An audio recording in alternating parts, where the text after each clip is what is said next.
Muito boa tarde, o meu nome é Manuela Paula Marques, eu estou aqui a convite da Universidade Católica Portuguesa para vos falar um pouco de mim, do meu percurso profissional, também da minha formação académica e da relação ou da importância que a minha formação académica teve no meu percurso profissional no fundo, explicar um pouco como cheguei até hoje, ao fim de quase 30 anos de carreira profissional. Sou licenciada em Direito pela Universidade Católica Portuguesa e cedo iniciei a minha vida profissional, quando me licenciei, na atividade bancária. Inicialmente estava pensado eu fazer uma carreira na área laboral, jurídico-laboral se quisermos, mas com o tempo, e posso dizer que rapidamente percebi que a minha área mais confortável não era só e unicamente a área legal, eu gostava de uma área mais abrangente, que lidasse com as pessoas, que fosse mais de relação com pessoas, que se prendesse mais com o desenvolvimento de pessoas, e foi aí que acabei por direcionar a minha carreira profissional para a área dos recursos humanos. Hoje não estou na área bancária, constituí uma empresa própria, uma empresa de consultoria empresarial, a pensar fundamentalmente no tecido empresarial português, pequenas e médias empresas, e portanto a atividade que eu hoje desenvolvo é de consultoria, tanto na área dos recursos humanos, como também na área organizacional e, claro, também na área legal, quando isso se impõe. O meu dia-a-dia no âmbito da minha empresa, o meu dia-a-dia não tem uma agenda fixa, portanto vai depender dos projetos que eu tenho a correr e com os diversos clientes com os quais estamos a trabalhar. E portanto a minha agenda é feita não de uma tarefa diária ou semanal, rotineira, mas de reuniões de acompanhamento dos vários projetos, de reuniões com potenciais clientes, de reuniões internas com a equipa que estão a desenvolver os projetos nos diversos clientes e, portanto, o meu dia-a-dia, no fundo, vai-se fazendo de acordo com o negócio que nós vamos angariando e os projetos que vamos desenvolvendo. As principais atividades da Making People Matter são fundamentalmente a área de gestão de pessoas, e aqui eu falo não só de desenvolvimento pessoal, como também das componentes de gestão de competências, de avaliação de desempenho, de estudos de clima, portanto, tudo o que seja gestão de recursos humanos a nível empresarial. Temos também uma componente organizacional que acaba por se prender com o desenvolvimento de normativos internos, redesenho de processos, ver até que ponto as empresas estão, em termos de processos e normativos internos, em sintonia com a sua missão e visão em termos de empresa. E depois temos sempre a parte legal, que acaba sempre por ter o seu espaço, porque hoje em dia, quer queiramos, quer não, mesmo na gestão dos recursos humanos, nós temos sempre uma parte legal, laboral ou mesmo fiscal que temos de atentar. Portanto, não há separação e cada vez há menos separação entre gestão de recursos humanos nos seus diversos temas e a área jurídica, neste sentido, porque tudo o que nós façamos em termos de gestão de pessoas, e muitas vezes podemos pensar que, sob o ponto de vista substancial da gestão de pessoas, interessa ir por um caminho, mas temos sempre de avaliar, sob o ponto de vista legal, se aquele caminho está correto ou se precisa de algum ajustamento. Qual é o perfil para o exercício desta função? Que é uma função eclética, polivalente e com várias vertentes. De facto, eu posso dizer que a minha formação académica de base me auxiliou muito no desenvolvimento da minha carreira profissional e do meu percurso profissional, em particular na área da banca. Porquê? Porque me deu esta base jurídica e esta sensibilidade para eu saber se havia determinadas soluções que poderiam ser feitas ou não. Mas, por outro lado, exigiu e continua a exigir muita aquisição de competências técnicas de outras áreas. E, portanto, que tem a ver com desenvolvimento de competências ligadas à gestão de recursos humanos, plataformas informáticas, sei lá, uma enormidade de temas que ao longo dos anos nós vamos tendo de adquirir e ouvir muitas pessoas com conhecimentos de várias áreas ligadas à gestão de pessoas e que acaba por nos completar e por nos formar no dia a dia. Continuar sempre a desenvolver as suas próprias competências, sempre a estudar, porque a formação de base é muito importante, sem dúvida que é, mas nós temos sempre de ir completando.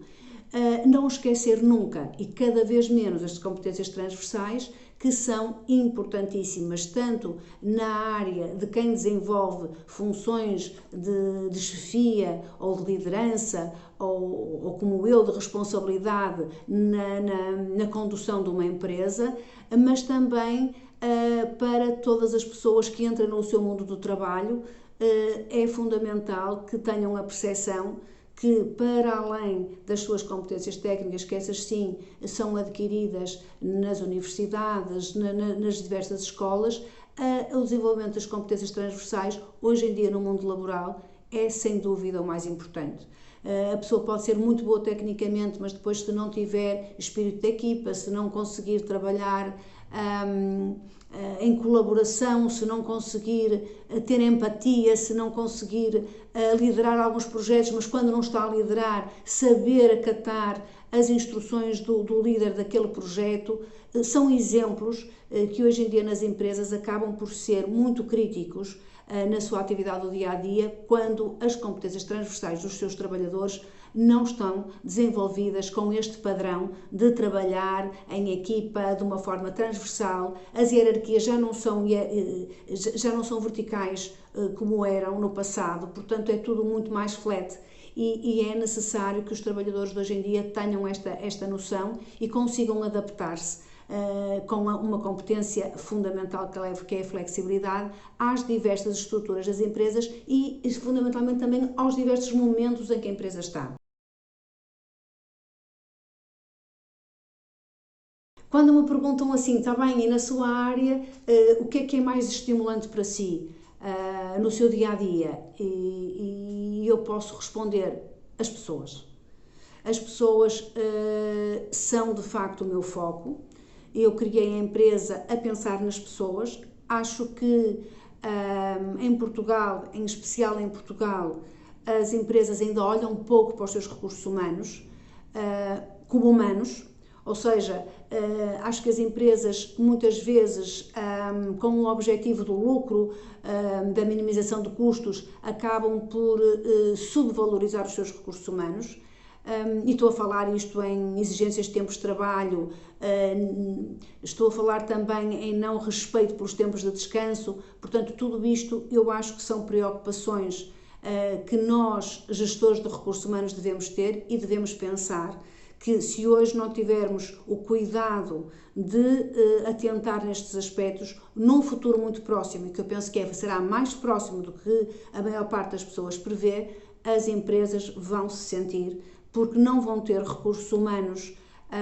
capazes de aguentar uma pressão durante a sua vida profissional ativa, e que nós esperamos que não seja de 10 nem de 20 anos. Quer dizer, nós temos de pensar em aproveitar a nossa mão de obra, os nossos recursos humanos durante vários anos. A sua experiência acumulada é importante e, portanto, nós temos de preservar os nossos recursos humanos. Eu, no outro dia, li um artigo muito interessante acerca das atividades proporcionadas pelas empresas, desde as meditações às yogas, etc. E havia houve um debate acerca disto e havia uma posição que eu achei muito interessante, que dizia: as empresas não podem escudar-se em criar atividades de meditação, de yoga, de ocupação de tempos livres, chamando a família, etc., e não tendo respeito pela vida privada dos trabalhadores, e não lhes dando os seus tempos de descanso, e não permitindo o gozo efetivo de férias. E, portanto, é preciso equilibrar toda esta temática, porque é importante a relação trabalhador-empresa, mas é muito importante também o respeito pela privacidade dos trabalhadores. E eu acho que falar um bocadinho de tendências do futuro, eu acho que isto se enquadra perfeitamente. O cuidado que nós devemos ter, nós, gestores de recursos humanos, empresas, no tratamento dos nossos recursos humanos, porque os novos trabalhadores que vão entrar no mercado de trabalho, como vocês, finalistas e que estão a frequentar as vossas licenciaturas, quando chegarem ao mundo empresarial, vão perceber e vão ter as suas próprias expectativas de tratamento. E eu acho que a vossa geração cada vez mais procura qualidade de vida e um bom equilíbrio entre vida pessoal e vida profissional, e eu acho que isto é um grande desafio para as empresas. Desafios para os futuros trabalhadores. Vamos falar também um pouco disso. Desafios aqui. A vossa componente técnica da vossa licenciatura fundamental. Não esqueçam nunca que a vida laboral vai ser sempre a estudar, sempre a atualizarem-se, e trabalhem muito, não só durante a vossa licenciatura, mas também depois de estarem no mercado de trabalho, as vossas competências transversais. Fundamental, nos dias de hoje, em que o conhecimento técnico é muito mais acessível, online,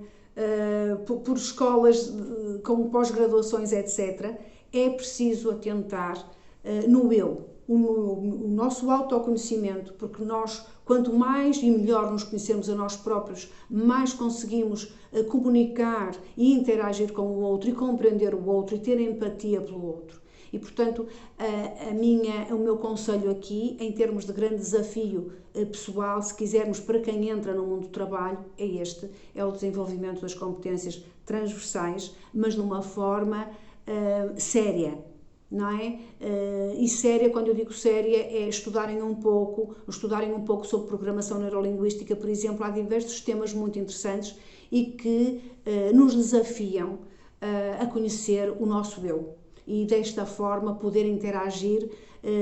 muito melhor com todas as outras pessoas e com a comunidade no geral. Resta-me agradecer mais uma vez à Universidade Católica o pedido da minha colaboração, que faço sempre com enorme prazer, e desejo a todos muitas felicidades nas vossas licenciaturas e nas vossas entradas no mundo do trabalho.